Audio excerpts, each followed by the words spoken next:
Hi everybody, Johanna here. I felt really compelled today to take a minute and to talk about my fellow therapists.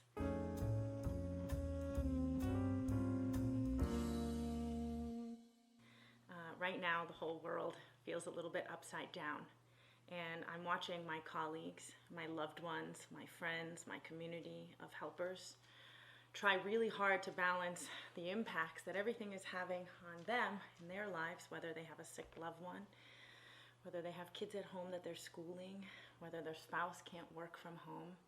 You know, we're lucky, right? We're blessed. We have gratitude as therapists that we can move online and we can keep serving, even in the middle of a pandemic.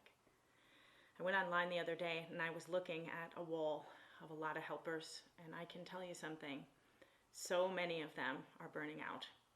So many of them are feeling like they're not able to serve in the way that they want to. And they're adding more clients, not less, because when you become a therapist, you do it because what you want to do is you want to give support to all the people around you to the best of your ability. I'm watching people referring between each other because they don't have any space left on their own calendar and they don't want to leave anyone unattended. And then I'm reading about how they're feeling overwhelmed in their own lives. And I feel a lot of compassion for that. I sit in so much gratitude for the way I've set my life up and I've set my practice up. And I know that there's a lot of stigma around mental health workers, and people don't really like to talk about seeing their therapist or their coach. And I also know that right now, more than ever, people are leaning on their therapists and their coaches to help them get through their daily lives. And I just want to take a moment and I want to acknowledge all the helpers, all the people. We spend a lot of time, the media, we're all talking about thank God, our doctors and our nurses and all the frontline workers, our EMS drivers, right? The ones that are saving lives.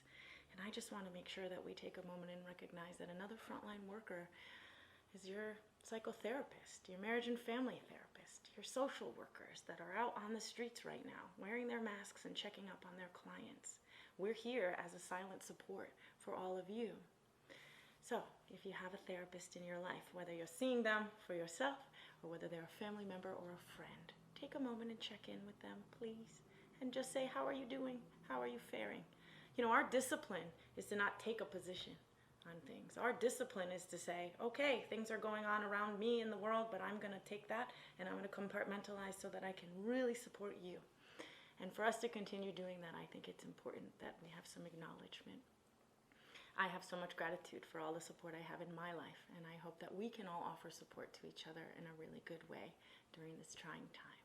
So a big thank you to all of those mental health workers, those social workers out there holding our community together when we want to lose it, and a big shout out to all the people who are able to acknowledge the people in their lives that are serving in this capacity. Thank you to everyone who's stopped in to hear this little piece. I hope that you play it forward. I thank you for coming by, and I hope you take good care of you and yours. Be well.